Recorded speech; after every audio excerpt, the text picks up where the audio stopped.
stars shining bright above you.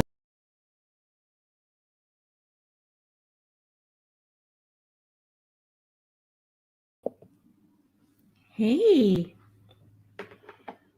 we are live with Virtual Book Club and reading Trade War Containers Don't Lie, Navigating the Bluster. So I'm just going to read like a little bit of it for your benefit, just so that you understand the formula of the book club. It's not like any other book club. Other book clubs require you to read the book and then come to the book club and have a conversation about it. Well, at this book club, we all meet in Zoom every week on Thursdays at 2 p.m. Central. And then I read the book for about, 15, 20 minutes, whatever it takes, so that I think that we have enough like good morsels to talk about. And we often, there is never a shortage of things to talk about. Different people come to the book club. Some weeks, like this week, maybe only 1 or 2 people show up. Other weeks, 6 or 7 people show up. But the consistent thing is that Benita shows up to read every week. And, we've gone through really good titles, but we decided to go with Trade War so that, number one, we could go live with it, and number two, so Lori Ann LaRocco could participate in book club. Now, as an author, have you ever heard your book being read and then a group of people, talk about the themes? Like, I wonder if that feels vulnerable.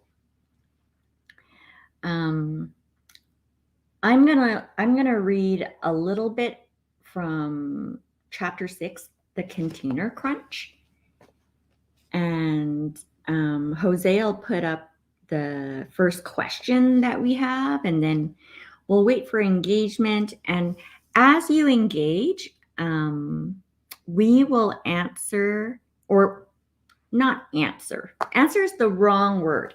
We will converse on the topics that you bring up. So it's very interactive. We thank you for watching. We thank you for coming to the book club. I know a lot of you guys watch and engage on the replay, so we thank you for that. And we'll do our very best. So chapter 6 is the container crunch. The front loading and the lack of U.S. exports impacted not only the ports, but also the critical transportation plumbing connecting the ports to the rest of the country. That system is called the Intermodal System, the movement of freight by road, rail, and inland waterways. By tonnage and value, trucks carry the most freight in the United States, with railroads and waterways also carrying significant volumes over long distances. It is also the largest single source of U.S. freight rail revenue. Can we go to the question, Jose? What is front loading? So let's bring everyone on so we can have a discussion. It's not a test. It's not a test. Here's Rob Berry. Okay, so Rob Berry might be the longest running standing member. Like, he's like the OG of this book club. Hey, what's happening, B? How many times have it was just you and me that showed up. And then we end up having this long conversation and just getting to know each other, I wonder. Quite a few. Yeah. Well, see, the thing is, I'm kind of lazy, so I don't like reading. And if somebody else is going to read to me, I'm down for that. So I agree. Like if you enjoy conversing with them, that's a bonus. That's actually a bonus. I agree with you. So Rob, do you know what front loading is? Do you have any idea what we're talking about when we use the terminology front loading? So yes, Benita, front loading is no, I have no idea. I have absolutely no idea. You thought you were about to get something real intelligent for a minute there, didn't you? Yeah, I did. Well, I Nope, understand that, I kind of sprung this on you, so we can't, Rob is an auditor. And so if he read this book, whoa, I'm pretty sure that this conversation would blow up. Well, I didn't read it. I'm here for you to read it to us. I know. And I haven't been doing a good job of it. But honestly, Rob, I can't wait to have you on the book club. Yeah, to ask better questions. Or audit your life. We're going to talk about that later. You can hem and haw about it behind the scenes. But I'm just asking you on air so that it can be known that I have asked. Oh, is this one of those things where you get like voluntold? Yes, this is one of those things where you get voluntold. You're the first author that I'm going to have on that got voluntold. Oh. Okay. Yeah. So yeah, back to trade wars. Front loading. So what is front loading? When Donald Trump was tweeting out stuff like, we're going to do this and it's a big deal and we're going to rip up this and do that. And China is going to start buying this and that. Or we're going to put 25% tariffs on this commodity, aluminum and steel, soybeans, blah, blah, blah. We're going to put it all on, then people start importing. And that's what causes the front loading, is people are trying to meet the deadline. So this policy is going to be effective September 23rd, 2019. So as a shipper, as a company, as a manufacturer, I'm going to import all of those goods that are affected by the 25% tariffs before that deadline because I want my stuff. My plant's going to go down if I don't get my stuff. I can't refine my product if I don't get my inputs. So we're in a situation where we know that there's going to be 25% tariff on that item that I import as a critical input into my product that I produce, that I export out. So I'm going to try to beat everyone in the line. It's like lining up at the Best Buy the night before, because on Black Friday that everyone's going to be at the Best Buy getting their stuff. So you're lining up the night before and causing a queue. So that's what front loading is.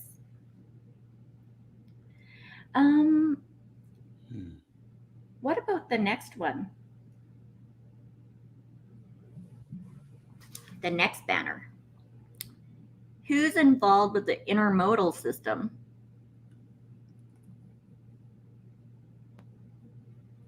Are you asking me?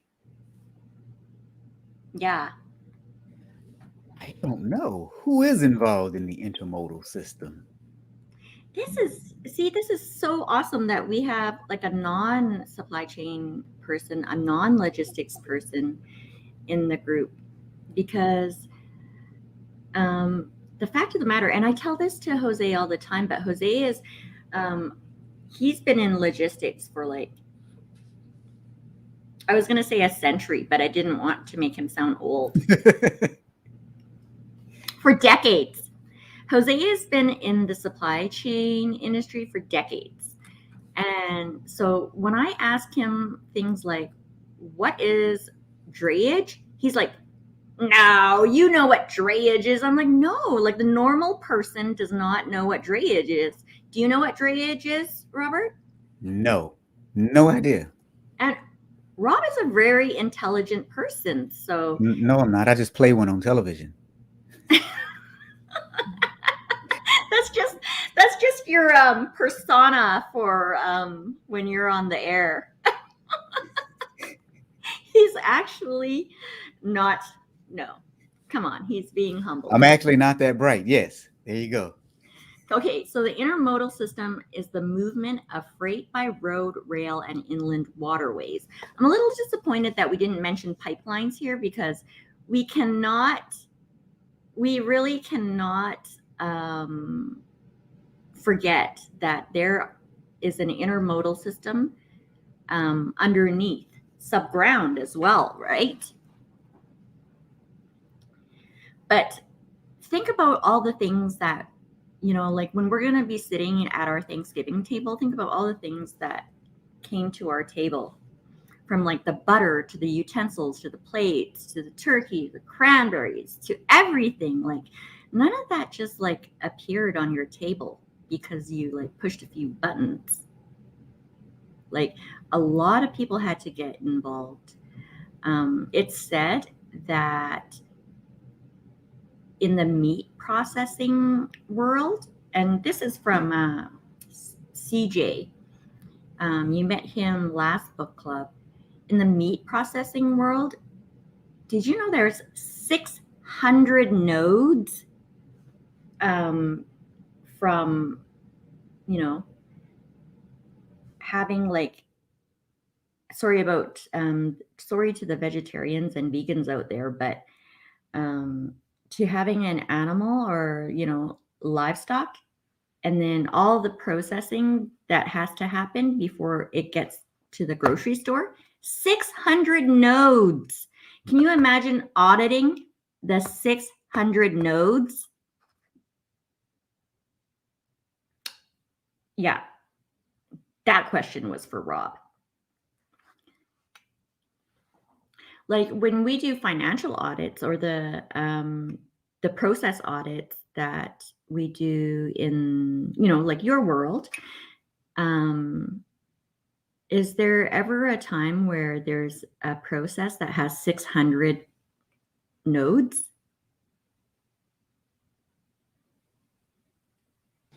It happens, but we don't look at everything.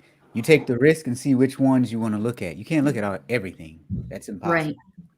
So, right. But yeah. So you just look at the high risk ones. Exactly.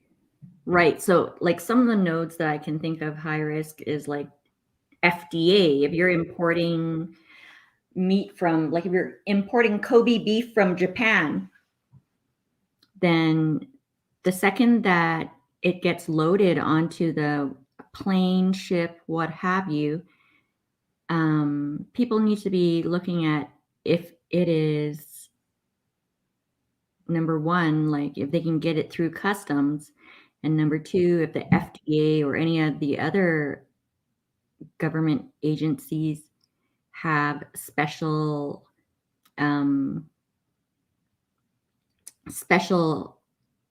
paperwork that you need to fill in. Here's Maryland. I mean, Maryland could tell you. Hi, I'm late signing on. I'm hearing about the meat audit. 600 nodes. Yeah. The food chain is one of like the most complicated ones ever. And I think that we're going to start talking about that like in the days to come, Rob. So look, if there's so many nodes to audit, why so many, and how does it affect the speed within which we get our goods? Exactly. I mean, as you know, with so many points of, we're going to call them, in the operations world, it's nodes. In the audit world, it's, it's points of risk, right? Can you imagine? Like, as an auditor, you must be like, when you roll through your memory banks and you remember like what all those controls look like. Can you imagine? No, that sounds scary. So now, is that part of the reason why we have such a backlog of barges out there on the West Coast? Yes. Because now once they get into shore, they have to be checked before the goods can be released, right? Isn't that how that works? That's right. That's right. Ooh. So ocean vessels are supposed to file their manifests 24 hours before they load. So before they load, Rob. So like if you're ordering heavy equipment from Germany and you want to load it onto the vessel at Hamburg, you need to contact, and it's US destined for a plant, let's say. You need to contact US Customs from Germany. You need to contact US Customs and let them know what exactly is coming. And if you're going to import them as parts, machinery, equipment, or if you're importing it as like one whole assembled unit, and if there's people that are involved, like let's say you need a specialized engineer from Germany to come over. Now you're looking at people and equipment. And then there's, you know how in the news they're talking about those charters that have popped up? So Walmart is chartering their own vessel to bring in their goods because they're like, oh my gosh, this is messing with our just in time. And like Walmart is one of the behemoth supply chains out there. Like they're a supply chain case study, right? It's their whole business model is based on the fact that they can get things onto the shelves, and they have like inventory management systems that are like superior to any other corporate giant out there. Wait, so Walmart has decided to do it because of the failure in the supply chain market out there? Yes, and because they have the deep pockets. Okay, so wait. So that begs the question though. If Walmart can do it and do it effectively, then why can't other true transportation and logistics companies do it? Well, there's a lot that have charters, and maybe we can bring Jose into the conversation. There's a lot of companies that have ability to charter, but for those actual individual vessels that are chartered, they might be a new guy that just cropped up and they don't know about the customs formalities. So we're hearing now that some of these charter vessels didn't realize that they needed to send their manifest to US Customs 24 hours before they loaded. And some of those vessels are the ones that are sitting out there for 30 days. So it's not just the log jam that is preventing these ships from being unloaded. It's that they didn't do the correct paperwork as well. Sound familiar? I'm sure you come across that a lot.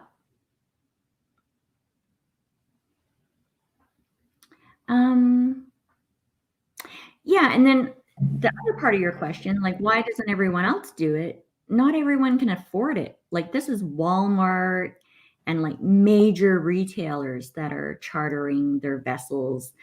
Not everyone can afford it. Just like if you and I wanted to charter a plane because we were holding a big party on an island, but we didn't want to fly commercial, it's like you and I would have to be pretty dang rolling in it, right? Like we'd have to be ballers. I mean, I'll just call up Richard Branson and get a ride on the shuttle. Just saying. Right. We'll just call up Richard or Elon or Jeff. Okay. Oh, I can't. Why can't I add? Uh-oh.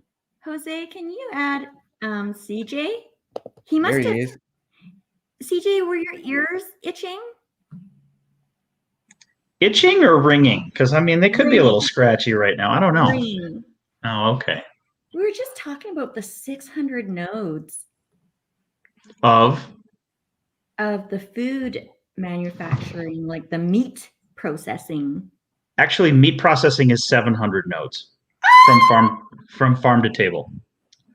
Did you hear that? From farm to fork, 700 nodes. That's just meat, though. Right. Yeah. That's just the meat. That's just meat. That's it's just not the butter. It's not the cranberries. It's not the squash. It's not the milk. No. No. Yeah. Can you imagine, like, how thankful we need to be this Thanksgiving? Like, I'm going to be sitting there looking at my table thinking, thank you to this person. Thank you to that person. Thank you to the cow. Thank you to the trucks. Thank you. Thank God. Well, yeah. I mean, and the interesting part about this, Benita, it's not a new problem. It's existed for a long time. It's just in the limelight now. Right. So if you don't know CJ, he's an analyst from Space Force. He's also an author. And I don't want you to be insulted, Rob, but I think I'm going to interview CJ about systems thinking for my very first live stream. Yes, so I get out of it. Yeah, there you go. No, you're still voluntold, Rob. You're still voluntold. You're not out of it. CJ. No, you're not. And Jose is not, he's trying to like stay off of the screen so he doesn't get voluntold as well, but Jose is going to be a guest as well. You all know this. Well, you have your live stream now, Benita, so you should be in good shape. Yeah, no, it appears to be working. I tested it earlier. I don't know if anyone was with me when I tested. Jose was, and apparently it works. It streams to my business page. Great. Yeah. So Lori couldn't make it today. Lori Ann. Busy day, I'm sure. Yeah. But you know what? In closing out the book, we need to discuss the very last chapter. If the trade wars end, will the flow of trade go back to the way it was?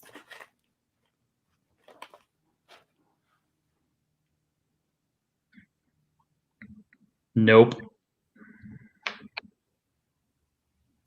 Why is that, CJ? There's a lot of reasons why that is the way it is. One of them happens to be with the way in which the supply chain has been disrupted the last 24 months. The other reason is there's a lot of people that don't want it to go back the way it was. It's like, oh, we'll just rebuild it the way it was. Yeah, probably not the best of ideas. Kind of like when people are doing emergency management stuff and they'll say, well, let's rebuild it the way it was. Probably not in your best interest because that's how you got to this place in the first place. So I don't think you want to do that for the simple fact that you're ultimately setting yourself up for future failure. And I don't think there's people that really realize that. And I think it's critically important that folks look at it through that lens, because if they don't look at it through that lens, they're kind of setting themselves up for broader failure. And that's another problem too. And that's not a place that folks want to be in. That's not a place that C-suite folks want to be in. That's not a place that businesses want to be in and private sector folks want to be in. So I think there's a lot of things that are critically important with the way in which we think about those problems, but building it back the way it was is probably not in the best interest of everybody involved. Yeah, I mean, I asked myself, obviously the answer is no, because you can't just flick a switch. Like, huge importers and exporters will tell you how difficult it is to do strategic sourcing. Like, you would have had to negotiate for years to get a major contract overseas. Now, when the sanctions or the situation calls that you can no longer source your, like, for automakers, you can no longer source your steel and aluminum from here. I don't think it's an easy thing to just say, oh yeah, we're going to source from here. There's no switch. Yeah, you're not wrong about that. And the bigger problem is when an automotive manufacturer, or any business for that matter, and Jose makes a good point, from just in time to just in case. Just in time is efficiency of scale. And I think the bigger problem with that is we had gotten so accustomed to just in time because the supply chains were flowing in the manner that they were. But the bigger problem is when that just in time is disrupted, we have a bigger problem, because kind of like when we had the Ever Given clogging up the Suez Canal, right? So there were a lot of supply chains that were depending on that just in time framework to deliver those goods, services, and supplies to their predestined point. And all of those goods and services were already paid for on the ship. The bigger issue that you're dealing with now is that supply chain, or that just in time, was disrupted. So now from here, it's gone to here. And the unintended consequences of that disruption in that just in time supply chain has been exponentially compounded. So the bigger issue is now you have to look more broadly as to how that widget, or how that piece of raw material is going to impact the way in which manufacturing is done, because it's a small piece of a very big pie. Right. So, in this rush and this chaos and these challenges that we're seeing, can you imagine the corners that are being cut by organizations all over the world? Like, this is going, when we ask who is winning the trade war, like, I think we gotta sit here and think to ourselves, who's losing? Who's losing is you and me and anyone else that is paying these tariffs. So that's U.S. companies. So this is how the tariffs work. I'm the president. I say we're going to put sanctions on your sole sourcer, but I can't change my supply chain to source from a different country. So I'm going to just continue to source from that country that's being sanctioned, but I understand that I got to pay 25% more. Where do I submit my money? I submit my money through CBP to IRS. So it's not the Chinese that get hurt when these sanctions are on. It is the producer in the US, the importer in the US, the potential exporter in the US. And so we go back to Rob's question about where are all those empties coming from? Those empties once contained Chinese products because we ordered them and brought them in to Long Beach and Port Port of LA, and we've emptied them and we've put them on our Walmart shelves. And then usually the trucker would bring the empty back to the port and then put another full container on his chassis and then go back inland. But right now, there's all the exporters that would usually be sending their goods over to China and overseas. None of those people are sending. They're either not in business anymore or it's too expensive because the Chinese have also put tariffs on US goods. So that brings up a very interesting point. And I had about an hour conversation with your buddy Daniel Stanton yesterday. Oh my goodness. And Daniel, we had come up with a couple of interesting ideas. And it's something that we wanted to share to the broader group.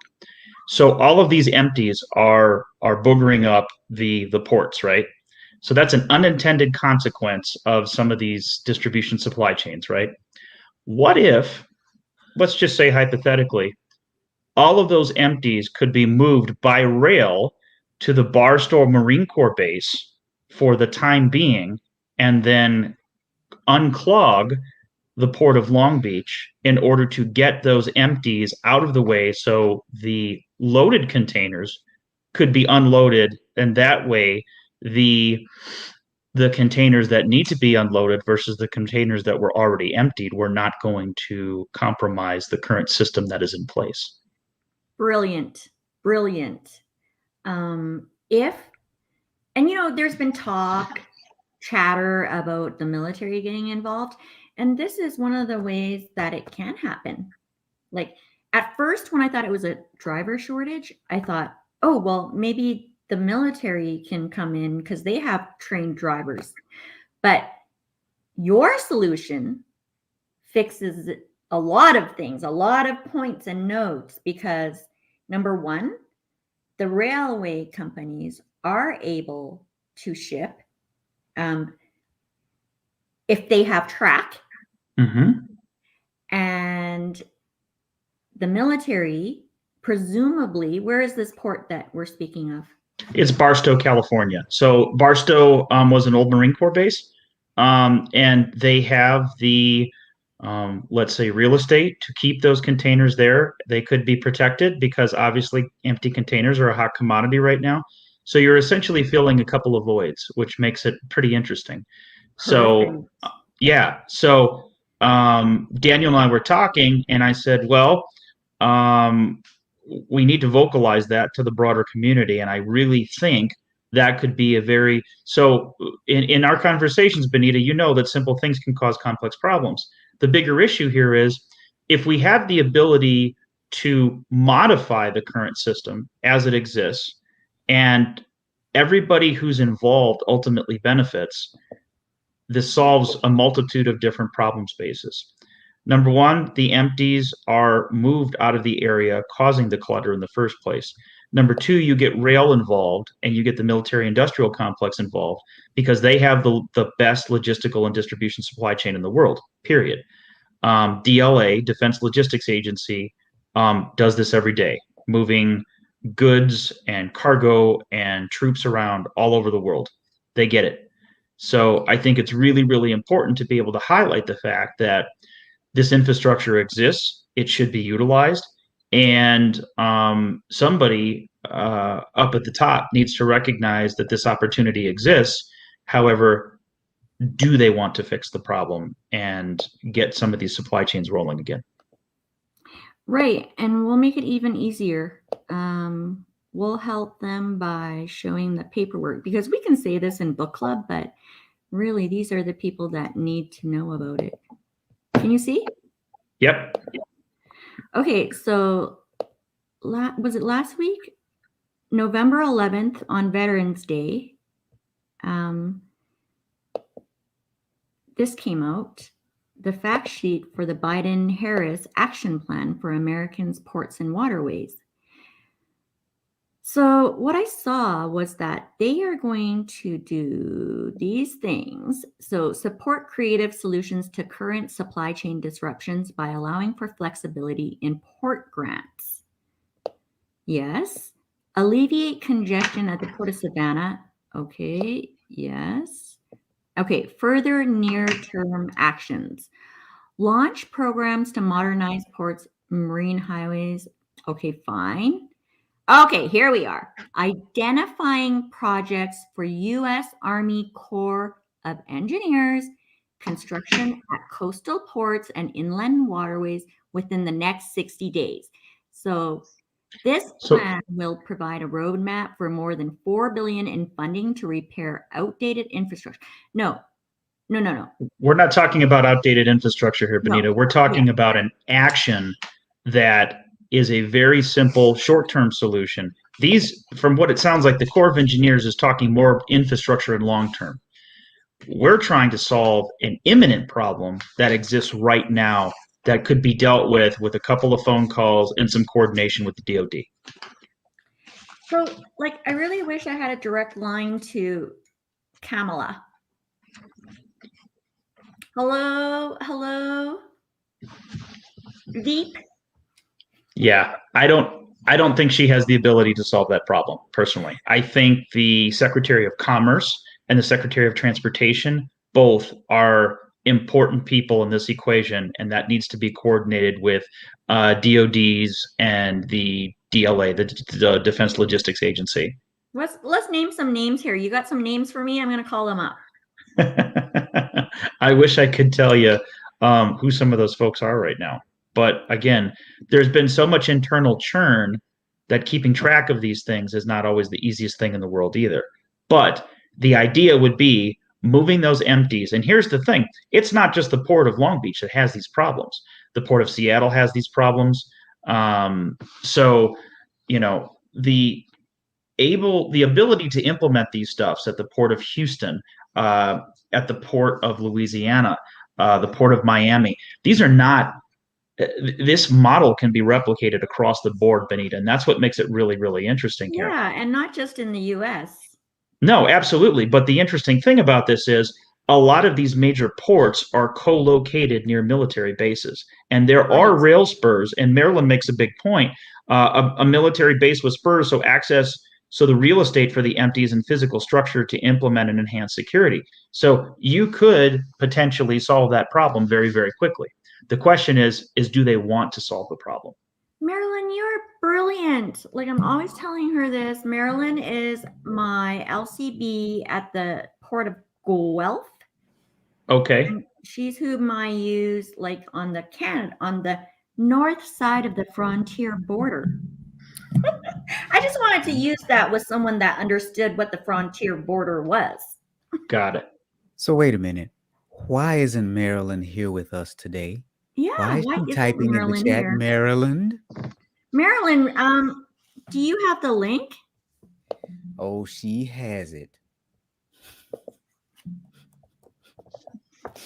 Peer pressure at its finest. Of course. Okay, everybody, keep talking while I bring Marilyn on. Okay. Thank you. She's made some very cogent.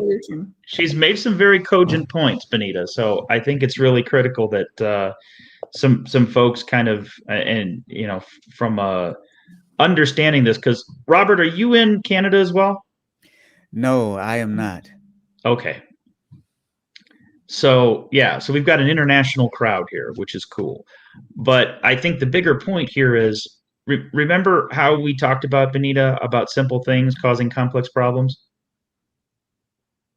Yes, this is no different. This is no different. The tiniest thing can cause a major domino effect. We like to call those unintended consequences, Benita. Right. Yes, yes. That is the technical term. Yes, not boogering up.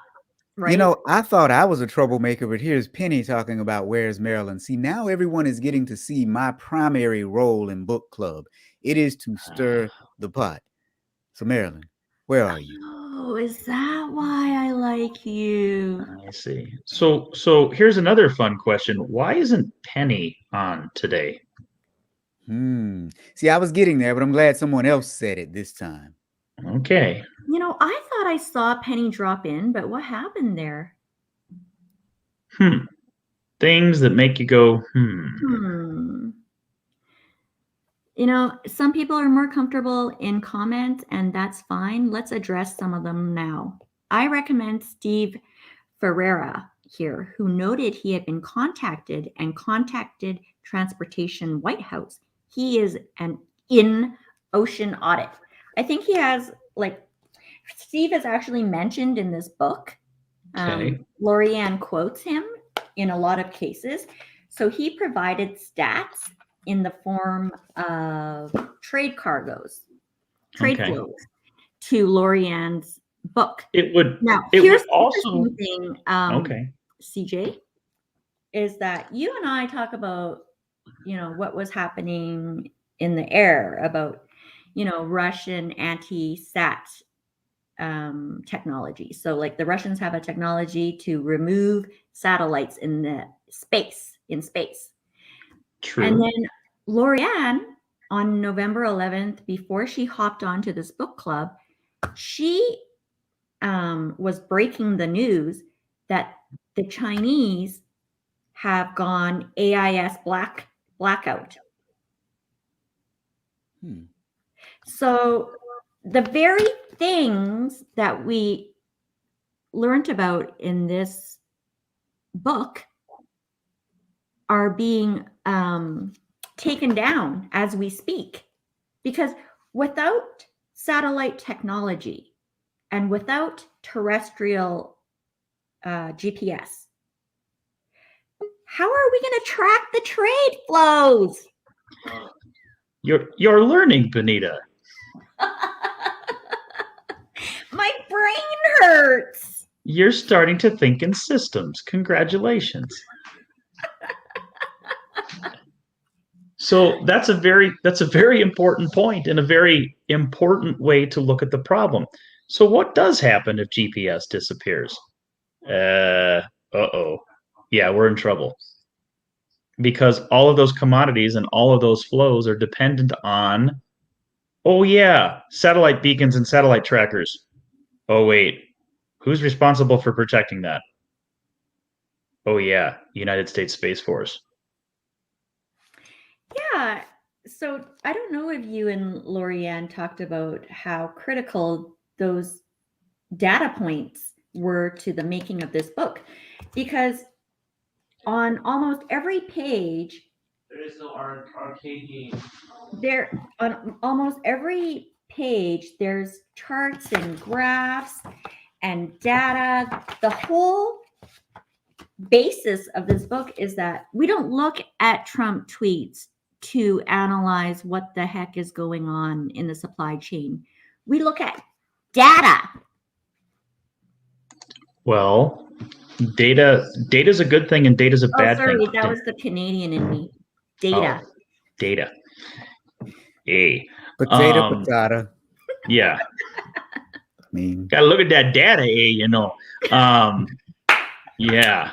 Okay. Marilyn has joined us, but she said she recently had 2 surgeries, so she's not going to be on video. Oh my goodness, Marilyn, I didn't even ask you about this in like all our conversations on DMs. I should have called. I'm sorry, Marilyn, but thank you so much for joining us. So she is with us. She's just not on video. But here's the question. Did she get good drugs after the surgery? I mean, that's what we all want to know. Well, let's unmute her and find out. Marilyn, if she's able to talk. Yeah, if you're able to talk to us, please give us a sign. Or we could get a sign language interpreter. She said, no problem, can't talk right now. Oh, okay. Oh my goodness, is she in the hospital? No. That would be pretty impressive if she was in the hospital deciding to be on book club today. Well, you know what? I did have a friend. Her name is Elaine. Rob has met her because she's been to book club. On my 30th birthday, she did sprain her ankle and, I don't know, incur injuries and still come to my birthdays. So That's called commitment. That's called which commitment. Marilyn has. Marilyn is so Absolutely. committed. Good deal. And so are you guys. Like, thank you so much for I think this is week 61 of the book club. I mean, it's not been live for all these weeks, but it has been in Zoom and we have been meeting. And so it is with great gratitude, like with great thanks in my heart that, I say thank you. Thank you for being part of the game changers in my life that have caused me to learn. Because I don't know if you knew this about me, but the number one thing that I love doing is learning. And so, like, if I'm not learning, I'm not living.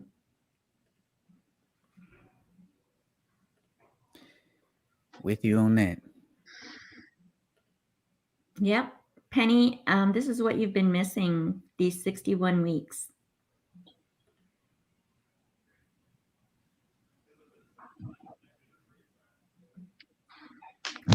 What you got, guys? 246. Next week, we're going to do some planning for book club.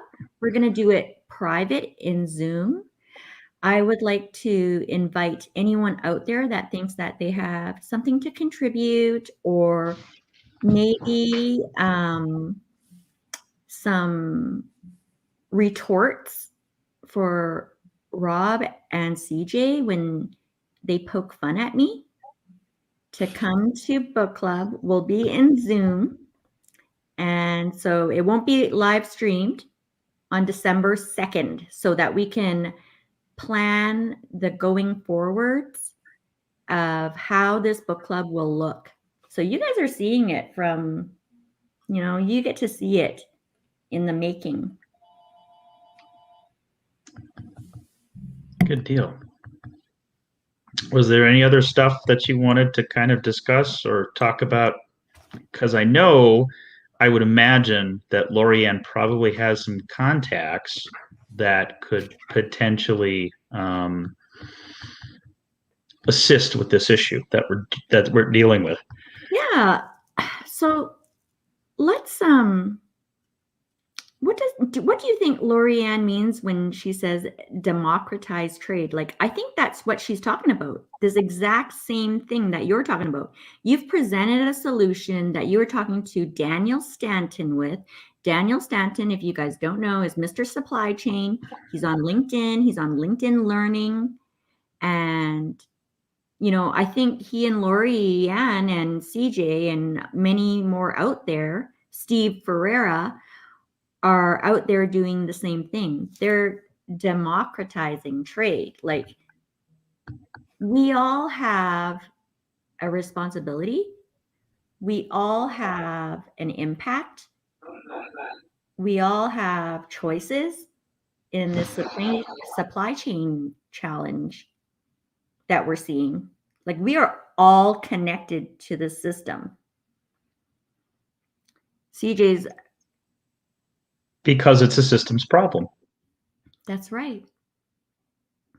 Like, if you live on this earth, if you grow on this earth, if you breathe this air, you are part of the problem. But so am I. It's a great Dave Matthews song, Benita. It's all the little ants marching. So how do we get, okay, so yeah, I really wish Lori Ann was here, but I'm positive that both Daniel and yourself have access to Lori Ann, and this can get, I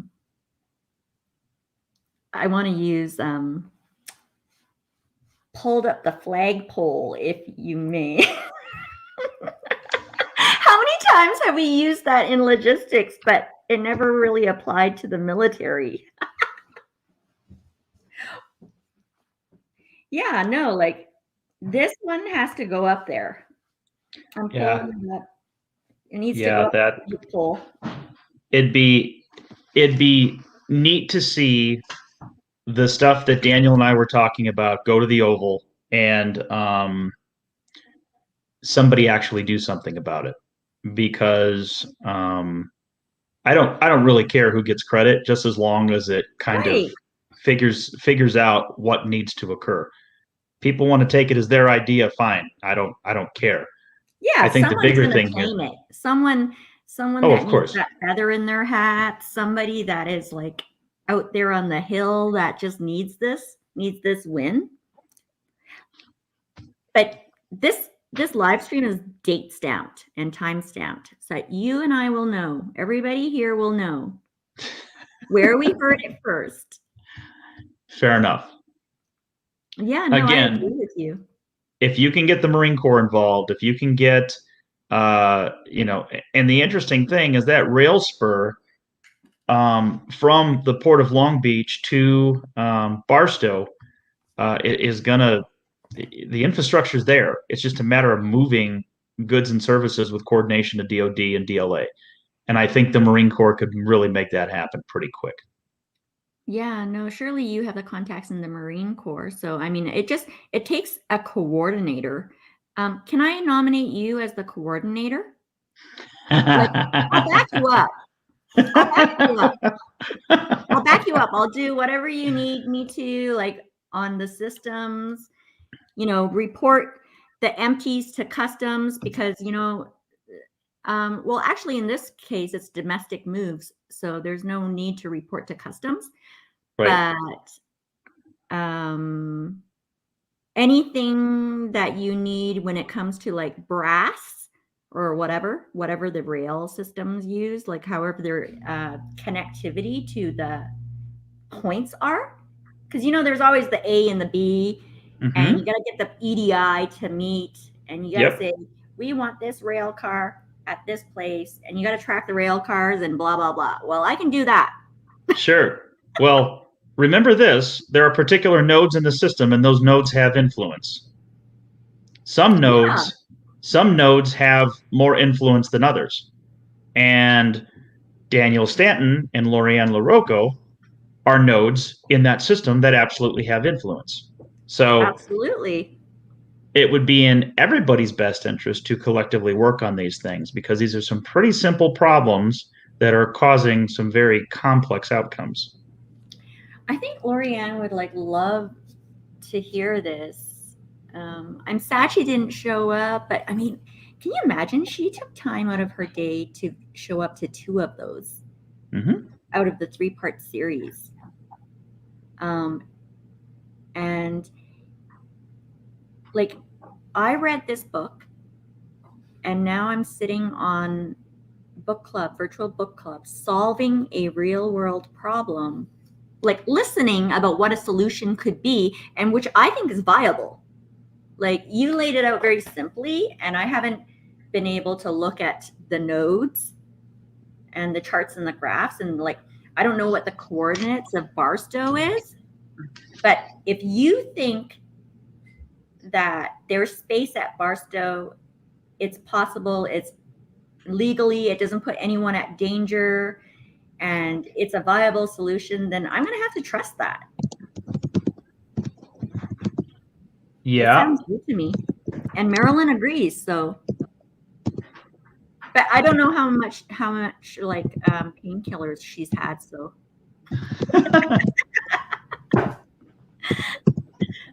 no, Marilyn, you're good. It's still a good solution. I can't poke any holes in this one, because usually I can, CJ. Usually when somebody brings something up in a boardroom of this magnitude, I'm like, but what about this and that? So here's the thing, Benita. I just looked it up on Google. Okay. No attribution here. So it's 2 hours and 31 minutes via I-15 to Barstow. And they've got tons of room out there, and there is a rail spur from the port of Long Beach to Barstow. So think about how many double-stacked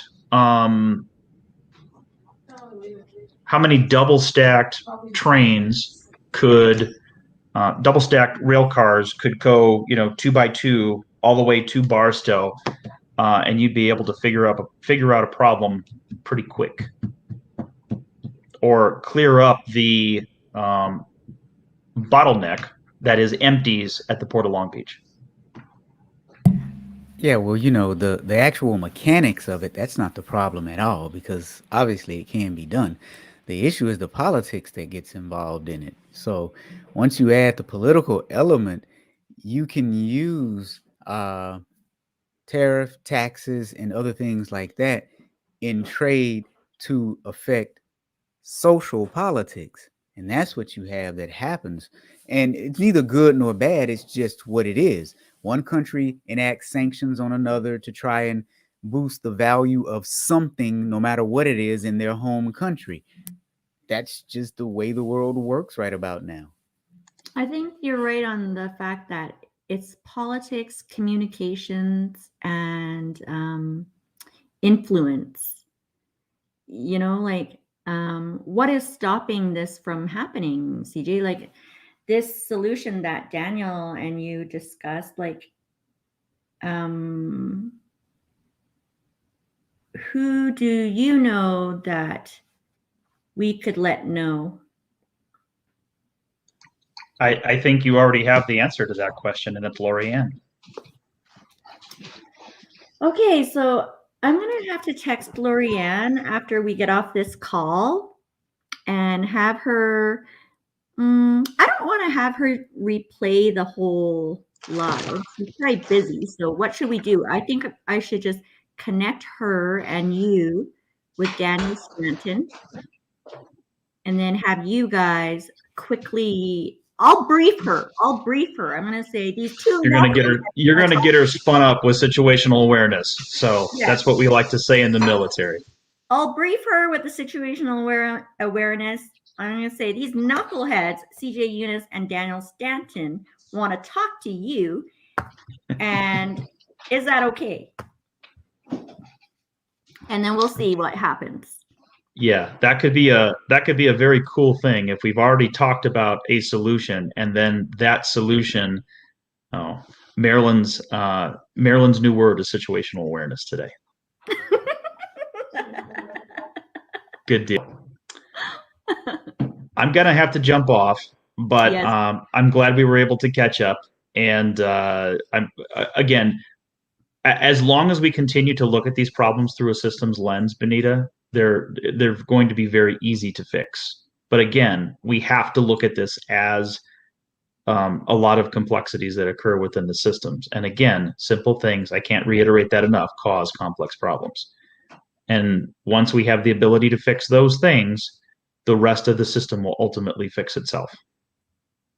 I agree. It just takes humans thinking. Well, as you know, thinking is hard. That's why most people judge. That's right. Okay, thank you for making me a better thinker. I hope all of you guys enjoyed this session. It was part 3 of 3 of Trade War, Containers Don't Lie, Navigating the Bluster. And you just saw what navigating the bluster looks like live. So join us next time. Have a good one, Benita. Have a good one, CJ. Thanks for showing up today. You're welcome. Bye-bye.